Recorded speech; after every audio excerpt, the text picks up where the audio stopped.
खुलुमबाय गोजोन फुंबिलिनि बयनिसिमबो गाहाम हामलायनायखौ जासिहरनाय थाबाय आं सिबिरानि ब्रह्म नोंथांमोनखौ एसबी बड' निउज चेनेलाव गासैखौबो बरायबावनाय थाबाय नोंथांमोननि थाखाय आं गोदान मोनसे भिडिअ लानानै फैबावबाय अन्नानै भिडिअखौ जोबजासिम नायलांदो सिखावनि उदखार जाबाय थानायनि गेजेरावनो मटर साइकेल खावनायनि दायाव सानै बर' लाइमोनखौ हमनो हादों क'क्राझाराव सानै सिखावजों लोगोसे गं 11 खावनाय मटर साइकेलखौ हमनो हादों हमजानाय मटर साइकेल सिखावफोरखौ ध्रुबजित नार्जारी आरो गोथार नार्जारी होननानै क'क्राझार पुलिसा मिथिहोदों लोगोसे फोरमायथिबावदों दि थांनाय 2023 मायथाइयाव क'क्राझाराव थानाय बाजाज श'रुमनि साखाथिनिफ्राय मटर साइकेल खावनाय जाथाय जादोंमोन जायखौ लानानै संदाननाय हाबाखौ मावबाय थादोंमोन बे लेखायै सेरफांगुरि आरो कसुगावफोराव सिग्रोमनाय हाबाखौबो मावबाय थादोंमोन दा मोनसे सुलुंनि सायाव बिथा खालामनानै बासबारिनिफ्राय सानै मटर साइकेल सिखाव ध्रुबजित नार्जारी आरो गोथार नार्जारीखौ हमनो हादों होननानै फोरमायथिदों आरो सानैनि अनगायैबो गुबुन सासेया खारनानै दंबावो बेखौबो हमनो थाखाय राहा लानाया जागासिनो दं होननानै फोरमायथिदों क'क्राझार पुलिसनिफ्राय फोरमायथिबावनाय बादिब्ला हमजानाय सानैनि मादाव सासेया NLFनि सोद्रोमा आरो बिसोरनिया मटर साइकेल खावनायाव लोब्बा थानायनि अनगायैबो गोबां आयेन बेरेखा खामानिफोरजोंबो लोब्बा दं होननानै फोरमायथिदों EVM मेसिननि गेजेरजों रायजो राजानि बेसेन गोसा भटखौ माबोरै खावनो हायो बेखौ मिडियानि गेजेरजों लाइभ दिन्थिदों जौसिन बिजिरसालिनि उकिलफोरा फोरमायथिनो गोनांदि EVM मेसिननि गेजेरजों बेले बेजे खालामनो हायो होननानै जौसिन बिजिरसालिनि उकिलफोरा दाबि खालामदोंमोन आरो भारतनि बिसायख'थि आय'गनिफ्राय गं 50 सिल खालामनाय EVM मेसिन अदेबानि भट होग्रा मेसिनखौ बिदोंमोन बे लेखायै EVM मेसिनखौ लानानै रायजो राजानि भटखौ बोरै हेक खालामनो हायो बा बोरै बेले बेजे खालामनो हायो बेखौ लाइभ दिन्थिदों उकिलफोरा आरो थारैनो रायजो राजानि भटखौ बोरै खावनो हायो बेनि फोरमान होनो हामारदों उकिलफोरा फोरमायथिनाय बायदिब्ला जाय दोलोखौ देरहाहोनांगौ बे दोलोनि थाखाय EVM मेसिनावनो प्रग्राम सेटिं खालामखायो जायनि गेजेरजों भटआ गुबुनाव होयोब्लाबो जेराव सेटिं खालामखानाय बेयावसो थाङो बिथांमोनहा फोरमानजों लोगोसे दिन्थिदों हमनानै लादों दि आपेल सावगारिखौ देरहाहोनांगौ नाथाय सानै भटारा आपेल सावगारियाव भट होआलासे थालिराव थुनानै थांदोंब्ला मोनसे भटआ थालिराव थागोन आरो गुबुन मोनसे भटआ आपेलाव थांगोन थिग बेबायदिनो गुबुन सानै बावा आरोबाव थरमुसाव थुनानै थांदोंब्लाबो बेबायदिनो मोनसे भटआ आपेलाव थांगोन आरो गुबुन मोनसेया थरमुसाव थांगोन EVM मेसिनाव भट होनायाव लाइट जोंनायजों लोगोसे जेराव भट होदों बेनि सावगारि नुजाथिदोंब्लाबो सावगारिया सिगांनि भटारा थुलांनायनि सावगारिया नुजागोन नाथाय भटआ एपेलनाव थांगोन बेबायदिनो फारियै जुदि 7 भटारा थालिराव भट होदोंब्ला गिबि भटारनि भट होनायाल' थालिराव थांगोन बेनि उनाव आद्रा गासै 4 भट होनाया एपेलाव थांगोन सेटिं खालामखानायनि गेजेरजों बेबायदिखौ खालामनो हायो बेखौ फोरमान होदों जौसिन बिजिरसालिनि उकिलफोरा 22 जानुवारियाव ड्राइ डे फोसावदों आसाम केबिनेटआव बे थांखिखौ लादों फैगौ 22 जानुवारिया भारतनि थाखाय मोनसे जारिमिनारि सान जागोन गोलाव समनिफ्रायनो थागथियारि खालामनाय हिन्दु धोरोमनि रामनि थानसालिखौ फैगौ 22 जानुवारियाव बेखेवगोन इउपिआव थानाय अयोध्यायाव रामनि थानसालिया बेखेवजागोन जायनि थाखाय 22 जानुवारिखौ गासै भारतआनो बरायनो हांखुर जानानै दं बे बेखेवनाय सानजों लोब्बा लाखिनानैनो फैगौ 22 जानुवारियाव गासै आसामाव ड्राइ डे फोसावदों अदेबानि जौनि गलाफ्रा बन्द थागोन श्रीराम जन्मभूमि तीर्थक्षेत्र ट्रास्टनि बानजायनायाव लुनाय रामनि थानसालिया 380 फिट गोलाव 250 फिट गुवार आरो 161 फिट गोजौ रामनि जोनोम थावनियाव लुनाय बे थानसालिखौ बरायनो थाखाय गासै भारतआनो साखाफारा गुजरातनि सासे आबादारियाबो गाव हारसिङैनो 108 फिट गोलाव धुपखाथि बानायदों जाय बयनिख्रुइबो देरसिन आरो लावसिन लिरथाया 3600 किल'ग्राम जाय 45 साननि गोबांसिन जोंगोन आरो बेखौ बानायनायाव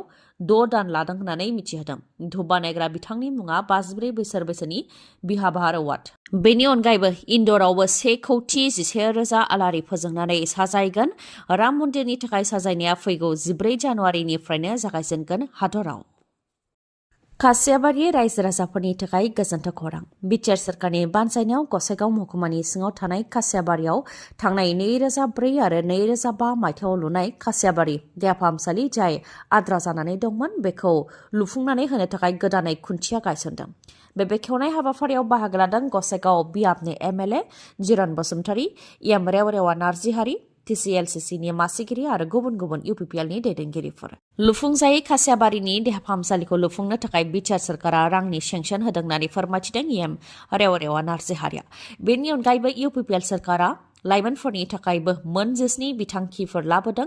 लेखा गोरों आरो लेखा रोङैफोराबो जाहाथे खामानि मावनो हायो बेनि थाखाय बिथांखिखौ लाबोदों होननानै फोरमायथिदों। लोगोसे फोरमायथिबावदों दि UPPL आरो BJP जथाय सरकारा थांनाय 3 बोसोरनि मादाव 1 बोसोराव खामानि मावनो हायाखैमोन, खालि 2 बोसोरावल' खामानिखौ मावनो हादों। बेनिखायनो जाहाथे रायजो राजाफोरा सरकारनि फारसे फोथायनाय लाखियो आरो गोसो हमथायो, बेनि थाखायबो रायजो राजाफोरनिसिम खावलायहरो। साख्रिनि बेलायावबो दानि सरकारा 3,000खौ साख्रियाव थिसनबाय होननानै दाबि खालामो बिथाङा आरो फोरोंगिरि आरो 3rd आरो 4th ग्रेडनि साख्रिनि थाखायबो बे दानावनो फोसावथाय होनानै इन्टारभिउ खुंगोन होननानै खोथा होयो रेव-रेवा नार्जि हारिया। म्यानमाराव थानाय आल्फानि केम्पआव खेबथाम बम बेरनाय जाथाय। म्यानमाराव थानाय आल्फा आइनि केम्पआव ड्रननि गेजेरजों खेबथामै बम बेरहोनाय जाथाय जादों। गांसे खौरां बिबुंसारनि गेजेरजों फोरमायथिदों आल्फा आइनिफ्राय भारतनि रैखाथि हान्जायानो ड्रननि गेजेरजों म्यानमाराव थानाय आल्फानि केम्पआव खेबथामै बम बेरहोदों होननानै अजद होदों आल्फा आइनिफ्राय। मोनाबिलि 4 रिंगा 10 मिनिट, 4 रिंगा 12 मिनिट आरो 4 रिंगा 20 मिनिट फारियै खेबथाम बम बेरहोनाय जाथाय खालामदों होननानै अजद होदों आल्फा आइनिफ्राय। ओजोंहाय भारतनि रैखाथि हान्जाया बे बम बेरहोनायाव जेबो आखाइ गैया बा जेबो लोब्बा गैया होननानै सिमान लादों। गुजरात सरकारा जाय दायनिगिरिखौ रेहाय होनानै उदां खालामदोंमोन, बिसोर दायनिगिरिफोरखौ जौसिन बिजिरसालिया साजा फोसावफिनबाय। गावनि गोहोखौ गोरोन्थियै बाहायदोंमोन गुजरात सरकारा। फोरमायथिनो गोनांदि थांनाय 2002 मायथाइयाव गुजरातनि दाहद जिल्लायाव हारिनि दाङाबाजि जादोंमोन, जेराव सासे आइजोनि नखरनि सा 14 सुबुंखौ बुथारदोंमोन, जेराव आइजोनि 3 बोसोर बैसोनि उन्दै फिसाजोआबो बुथारजानो गोनां जादोंमोन। बेनि अनगायैबो आइजोखौबो हानजायै जिनाहारि खालामदोंमोन। बे समाव बिल किस बानाव बिथाङा गोरबोआवबो दंमोन। बे जाथायखौ लानानै पुलिस थानायाव केस फाइल खालामनाय जादोंमोन, नाथाय केसखौ नायनानै गुजरातनिफ्राय महाराष्ट्र ट्रेन्सफार हरदोंमोन, जेराव CBI कर्टआ बे दायाव सा 11खौ दायनिगिरि होननानै फोसावदोंमोन आरो थैजासे जोबथेसालियाव थानायनि साजाबो फोसावदोंमोन। नाथाय माखासे बोसोर जेल जाखांनायनि उनाव उदां जानो थाखाय पेटिशन फाइल खालामदोंमोन दायनिगिरिफोरा।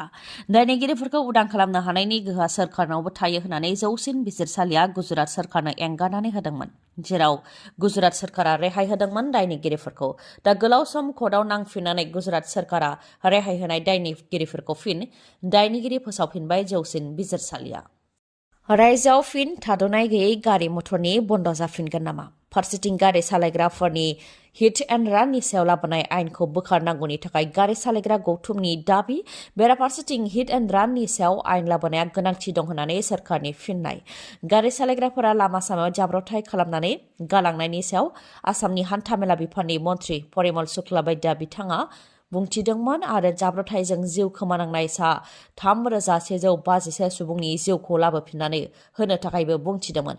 बेनि फिनजाथाय होफिनदों गारि मटर सालायग्रा गौथुमनिफ्राय, जेरावनाखि जौ लोंनायनि थाखायनो जाब्रबथाया बांसिन जादों होननानै मन्थ्रि बिथाङा गावनि खुगाजोंनो बुंदों। नाथाय गावनो अदेबानि मन्थ्रि परिमल शुक्लाबैद्या बिथाङानो एक्साइज बा जौ बिफाननि मन्थ्रि, अब्ला बिथाङा मानो जौ गलाखौ बन्द खालामाखै? बिथाङा गिबियावनो जौ गलाखौ बन्द खालामनानै दिन्थिग्रोथों होननानै दाबि खालामदों बिथांमोनहा।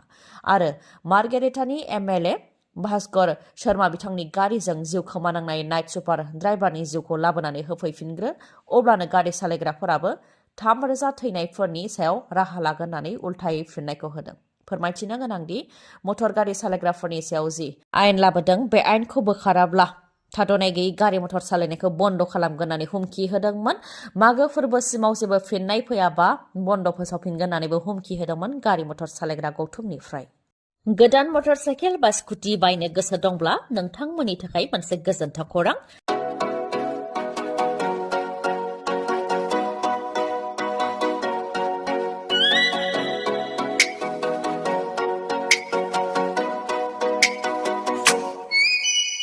मानिकपुर पुलिस थानानि साखाथियाव थानाय मानास अट' हन्डा श'रुमा फिन नोंथांमोननि थाखाय गोजोनथाव खौरां लानानै फैदों। गोथार बर'दिन सानजों लोब्बा लाखिनानै बायदि बायदि अफार फोसावदों मानास अट' हन्डा श'रुमा। अफारफोरा जाहैबाय जायखिजाया मटर साइकेल बा स्कुटि बायोबा नोंथाङा बेसेन नाङालासे गंनै हेलमेट मोननो हागोन। लोगोसे बेसेन नाङालासे 5 लिटार पेट्रल मोननो हागोन आरो बेसेन नाङालासे गोजां बोथोरनि थाखाय कम्बलबो मोननो हागोन। बेनि अनगायैबो नोंथाङा मोननो हागोन 1000 केशबेक अदेबानि नोंथाङा 1000 रांबो मोनफिननो हागोन। अब्ला नोंथाङा गोनो गोथो जानांगौनि जेबो गोनांथि गैया। थाबैनो नोंथाङा मानिकपुर पुलिस थानानि साखाथियाव थानाय मानास अट' हन्डा श'रुमनिफ्राय गोदान मटरसाइकेल बा स्कुटिखौ लायनो हागोन। आरो नोंथांमोननो बेखौबो मिथिहोबावोदि जायखिजाया कम्पानिनि गोजाम मटरसाइकेल बा स्कुटिखौ सोलायनानै नोंथाङा गोदान मटरसाइकेल बा स्कुटिबो बायनो हानायनि राहा दं बे श'रुमाव। बेनि अनगायैबो नोंथाङा गोजान जानथायनिब्ला हम डेलिभारि खालामनायनिबो राहा दं बे श'रुमाव। आबुङै मिथिबावनो थाखाय 7002601255 नङाबा 9101272776 बे नाम्बाराव खौरां लाहरनो हागोन। गोजोन। दिनैनि भिडिअआ एसेनोसै। गाबोन आरो गोदान भिडिअजों लोगो मोनफिनबावगोन। नोंथाङा दासिमबो आंनि चेनेलखौ साबस्क्राइब खालामाखैबा अन्नानै साबस्क्राइब खालामदो, लोगोसे लाइक, कमेन्ट आरो शेयार खालामनो दाबाव। गोजोन्थों।